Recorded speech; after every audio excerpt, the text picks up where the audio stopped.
Alright, bull runners, welcome back to the channel. So hopefully you guys can hear me loud and clear. Give me a 777 in the chat if the audio is coming through.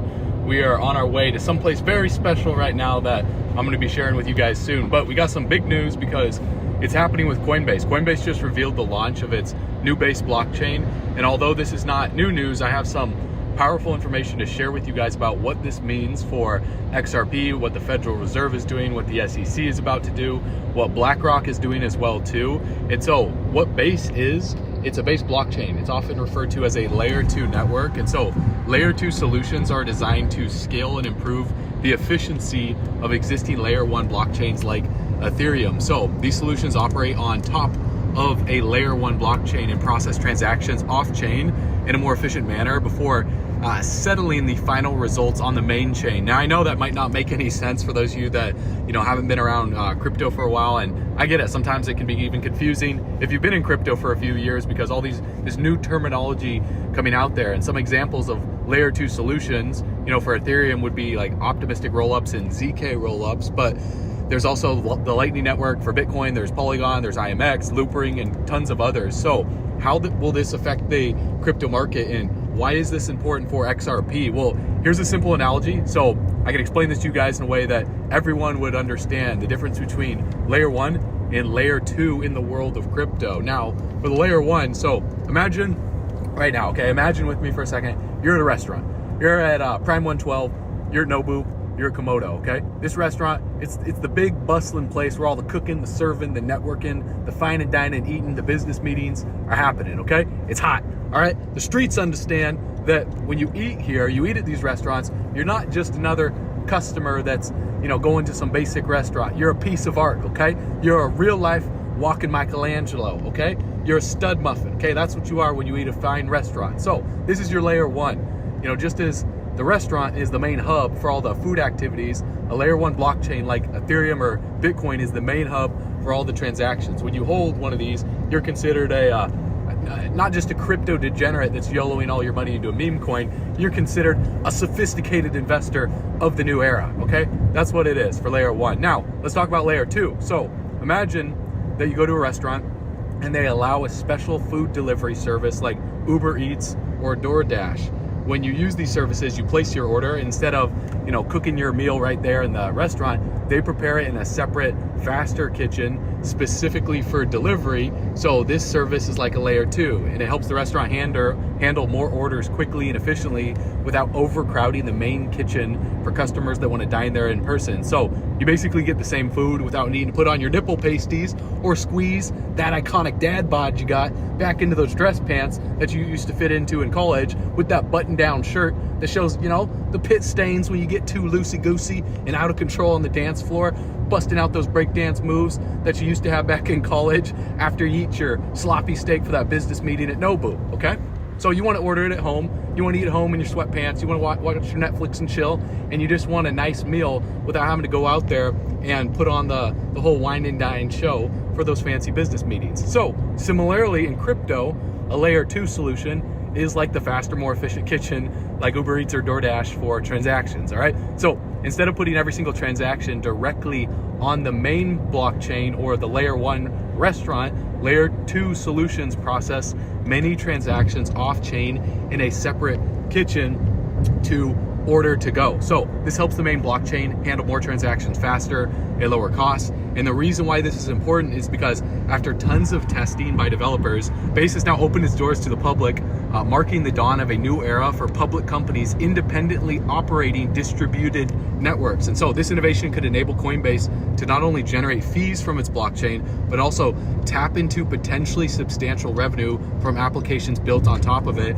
and bring even more investors to the table for Coinbase. And layer 2 networks like Base are alleviating congestion on the foundational network. And Base is built on Ethereum's blockchain using what's called the OP stack, which is an open source framework by the Optimism team to create Base. And so this framework is popular amongst L2 developers for deploying optimistic rollups. And that's going to further the use case of Ethereum as well too. And although Base is separate from Optimism, the use of OP stack ensures a high level of interoperability between the two. And unlike other L2s, Base doesn't have its own dedicated token, which is possibly due to, Coinbase's support, the absence of a token incentives for locking assets on Base aligns with its goal to remain closely connected to Ethereum, and also could have to do with the SEC suing them for listing unregistered securities. So they might not necessarily want their own token, and they would want to fuel trading volumes so they earn from the fees on other tokens as well too, and get those tokens excited about working with them rather than thinking that they're just going to try and take the market share for their own token through Coinbase. So funded by Coinbase, Base was initially intended to power Coinbase's products, obviously, but it aims to create an open ecosystem for various applications beyond the exchange's scope. And similar to Binance's BNB chain, Base seeks to leverage Coinbase's brand recognition to attract more users, since Binance is dominating the international market. Coinbase, they've been stifled in the United States, and the majority of their customers were in the United States, but Binance is able to operate overseas, and they've just been dominating that. While some people are criticizing Base for being associated with a private corporation, its roadmap includes plans for decentralization. And so the current sequencing is managed by Coinbase, but the project aims to transact governance towards a more decentralized model. Now, Base is supporting account abstraction, allowing users to interact with the network without directly owning the underlying account. And this is big because it enables third-party accounts to execute transactions on behalf of their users, enhancing usability and reducing concerns about gas fees and private keys, which has been a big issue through, if you're using MetaMask to transact with Ethereum, during the peak of the bull run, gas fees were, to do anything with NFTs, they were like $200, $500, sometimes upwards of $1,000 to make one transaction. If you had $50 of Ethereum and you wanted to send Ethereum, sometimes it cost you $50 to send the Ethereum, which is crazy. It's stupid. It costs more than a wire transfer, even though you got it almost instantly. So this is going to be a massive development in the space, and Base's upcoming launch as an Ethereum layer 2 blockchain is noteworthy due to its use of OP stack. So in absence of a native token, a broader ecosystem aspirations, commitment to decentralization, and support for account abstraction is what's going to make this newsworthy, and everyone's going to be talking about this. But even with this news, it's still not enough to move the markets, and people are wondering what's going to cause the next massive bull run. Well, in July, the CPI report came out, and it rose by 3.2% compared to a year ago, indicating that inflation is slowly loosening its grip on the economy. And the data indicates that inflation is moving in the right direction, even though inflation came in higher than the previous month, which could impact Federal Reserve policies and interest rates and all that. It suggests that while inflation is still above the 2% target that they have, it might not require immediate interest rate cuts. And as Jerome Powell said, they're going to keep raising rates until inflation is under control for an extended period of time. So what I'm expecting is not financial advice or anything. Obviously, you understand that. You're a full-grown, educated cryptocurrency degenerate here, but I'm expecting more rate hikes this year. And so the report led to a positive market reaction, with the Dow Jones Industrial Average and the futures rising, and treasury yields are mostly lower, but consumers are using credit cards and they're saving more for spending. Credit card debt surpassed $1 trillion. So this is suggesting that people are adjusting their spending habits in response to rising costs. And also, student loan forgiveness program is ending, so a lot of money is going to need to flow to student loan payments. And so that's what's causing a blockade on the crypto market right now, because with newly graduates, college students that have student loans, well, those are the vast majority of people that in the retail market that were putting money into crypto, right? They saw the meme coin craze, the stonk craze, GME, Dogecoin, Shiba Inu, Bitcoin, Ethereum, everything happening in the crypto space. So they were YOLOing money in, and now they're gonna have to use that money to pay off their student loans. And speaking of student loans, I don't have any student loans because I'm an idiot and I dropped out of college. I'm a degenerate, but Amanda's very smart. She actually finished college, she got her degree, but she took out a lot in student loans, and the forgiveness program ended, what was it, September 1st? September 1st. So September 1st, and the interest on the student loans were what? Mine are 7.6%. 7.6%. Come back in. Yeah. And so if she didn't make any payments, well, because they had the forgiveness, for those of you that don't have student loans, you weren't required to make any payments, and there was going to be no interest until recently, September 1st. If you don't make any payments, then how much did you take out in student loans? What was it? For PA school, and I stayed home, so it was much less, but $100,000. $100,000. So 7% on that for the year would be $7,000. So if she just let that sit there and didn't pay anything, she would have to pay $7,000 to the government.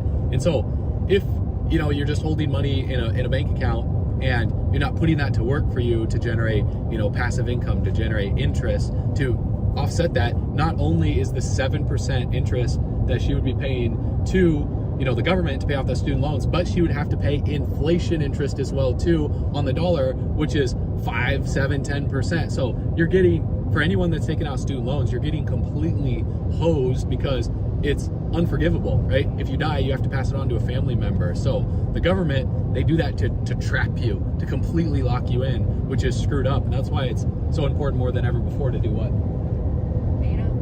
Back up the truck.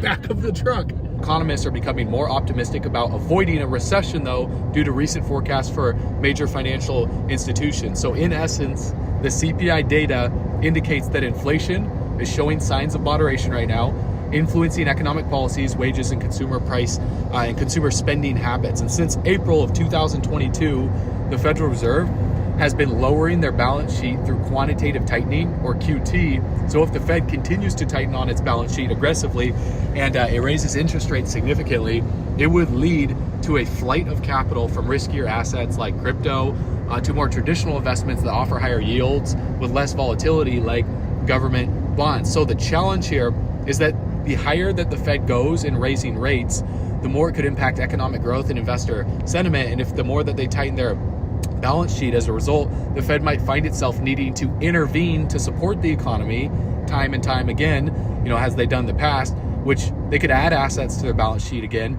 This is a process known as quantitative easing, or QE, to inject liquidity into the markets and stimulate economic activity. So this type of action has the potential, right, to pump more money into the financial system, which would benefit crypto. So they had to do that back in March to help the banks, which was caused by the bank runs, right? When the bank runs were happening, and that caused Bitcoin, when they added, to their balance sheet, it offsetted months worth of tightening. Well, that caused Bitcoin to go from $19,000 to over $30,000 because nobody trusted the banks. And that, combined with the Fed adding to their balance sheet, created the perfect storm for crypto. And so the Fed was backing up their truck, and so was everyone else. And the head of the Treasury, Janet Yellen, she then came out and said that the US was about to hit the debt ceiling, and last minute they decided to suspend it with legislation saying the statutory limit on federal borrowing will be suspended until January 1st of 2025. So what that means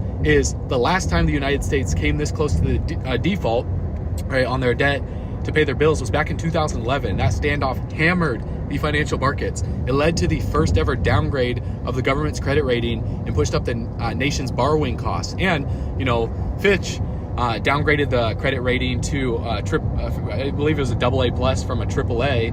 And so what this means is that until 2025, the government can basically borrow as much money as they need within certain restrictions, but essentially they can do whatever they want to pay their bills, but at the expense of the American people. So that's bad news for the US dollar. That's bad news for the spending power if you're just saving money in a savings account and you're just hoping that the spending power of your dollar is going to keep going up in value. The more that you save, the more that you're going to lose over time. That's a fact. But this is good news for crypto holders long term. And that's why I'm more bullish than ever before over the next 2 years, because they're suspending it for 2 years. So they're just going to keep adding money to pay off their debts. And the government and the Fed is just going to be able to do whatever they want. So the SEC also just extended its evaluation of the ARK 21 shares Bitcoin exchange traded fund ETF application. So this is a significant decision that aligns with its ongoing scrutiny because the SEC has been blocking applications from major players in traditional finance like BlackRock and Fidelity. And so in a standard practice, the SEC has opened the door for the public input on the ARK 21 shares ETF application. So this is a move that inherently prolongs the verdict by several weeks with a predetermined window of 240 days. To finalize this decision after initiating a review, the SEC is allowing a 3-week window for the general public to express opinions on the proposal. And so additionally, there's an extra 5-week span for responses to these initial comments. And I'm going to explain why this is important, this 240-day time frame for this, because this filing contends that the CME Bitcoin futures market holds regulatory significance and emphasizes that manipulation concerns previously raised by the commission have been mitigated enough to be outweighed by investor protection issues. that would be resolved through the proposal's approval. So ARK Investment Management and 21 shares, having pursued ETF approval back since 2021, since the peak of the bull run, they resubmitted the first potential Bitcoin ETF application earlier this year after the SEC dismissed a second attempt. So the SEC's historical stance has been to reject spot Bitcoin ETF products due to concerns about potential market manipulation, insufficient consumer safeguards, which we know is BF. It's complete BS, right? Because, you know, after the Ripple versus SEC lawsuit and simultaneously the SEC allowed FTX to happen, they're not concerned about safeguarding investors. They're concerned about protecting private investors behind the scenes and protecting, you know, themselves and having power over the industry is what they want. So should an ETF receive approval, it would grant the wider public access to trade and holding Bitcoin's value without needing to directly possess the digital asset, which is massive. Even though paper trading Bitcoin is not necessarily like the best thing, it is massive. And in my opinion, it's not a matter of if, it's a matter of when. And when it happens, you better have your seatbelts on because the truck's backing up all the way to the bank and institutions are getting ready. And Kathy Wood, who's the CEO of ARK Invest, anticipates a delay in the decision on her firm's application though. So we're patiently waiting because she believes that the SEC will ultimately green light multiple applications, suggesting that the differentiation will come down between marketing, communication strategies, and then ultimately end in approval. And with the spot ETF, you actually have to back what you're allowing people to trade. So they have to have custody of Bitcoin, which would create a massive buying frenzy. So BlackRock would be flowing in massive capital, and BlackRock's ETF approval could mean a wave of institutional investing following into the crypto industry, which in turn, getting into XRP, it would affect XRP due to more liquidity in the market, because it's obvious that with a positive outcome of Ripple versus the SEC, XRP being declared not a security, XRP couldn't even get to $1. So because XRP couldn't even get to $1 with that, what's holding it back? Well, it's liquidity into Bitcoin. It's Bitcoin getting the green light.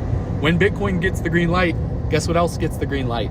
XRP, because Bitcoin and XRP are the only two cryptocurrencies. XRP is the only altcoin that has clarity.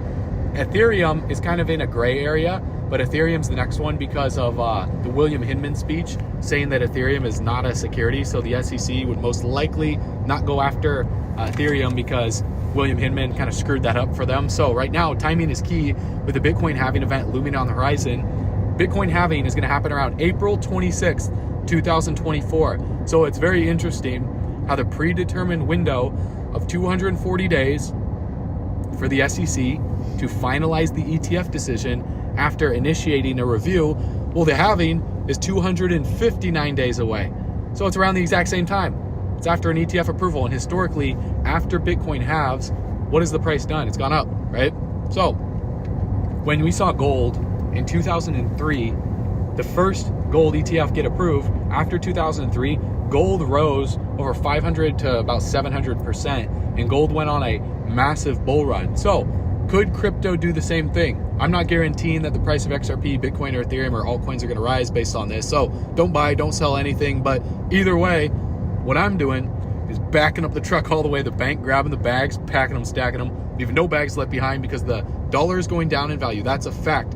And together, we're all going camping on the beaches of the moon. I will see you on the next video. I will see you on bullrunners.com. As always, you know what to do. Stay bullish.